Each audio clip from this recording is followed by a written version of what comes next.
गॅसजवळ जास्त वेळ न थांबता आणि त्याचबरोबर गॅस जास्त न खर्च करता अगदी पटकन होणारा ही डाळ कांद्याची भाजी आहे। तुम्ही म्हणताल डाळ असेल तर जास्त वेळ गॅस खर्च होतोच ना, तर आपण एक युक्ती केलेली आहे किंवा एक ट्रिक केलेली आहे ज्यामुळे आपली भाजी पटकन शिजेल आणि त्याशिवाय नेहमीच्या चवीची नक्कीच होईल।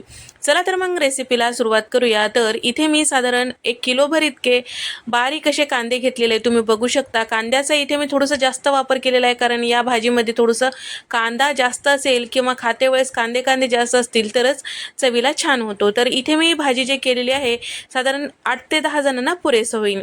आता कढईमध्ये मी साधारण 5 चमचे तेल, अर्धा चमचा मोहरी, अर्धा चमचा जिरं टाकून घेतले, सुक्या लाल मिरच्या, कढीपत्त्याची पानं टाकून घेतलेली आहे। घेतलेले जे कांदे आहेत ते यामध्ये टाकून घेतलेले आहे। कांदा कट करून घेते वेळेस मी थोडंसं वरतून उभ्या आणि आडवी अशी चीर दिलेली आहे जेणेकरून मसाला यामध्ये जातो।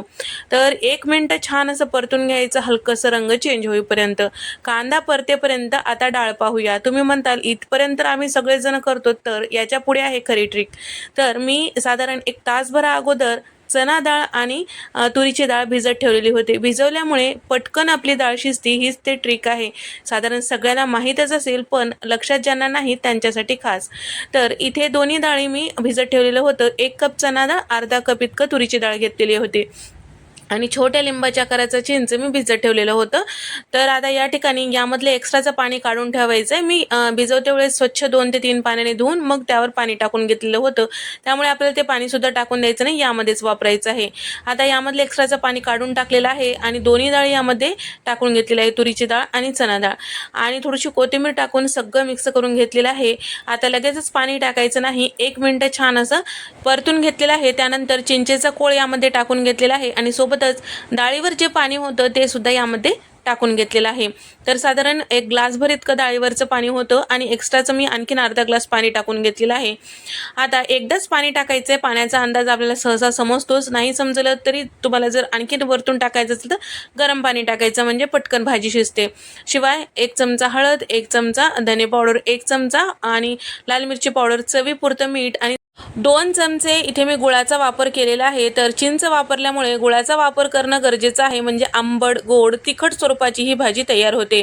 तर अर्धवट झाकण लावायचं, साधारण 7 ते 8 मिनिटांसाठी आपल्याला ही भाजी शिजवून घ्यायचं आहे। मध्यात 1 ते 2 वेळेस छान मिक्स करायचं म्हणजे सगळी भाजी व्यवस्थित असं शिजेल। तर साधारण 7 ते 8 मिनिटांनंतर इथे तुम्ही बघू शकता आपली भाजी छान असं शिजल्या गेलेली आहे।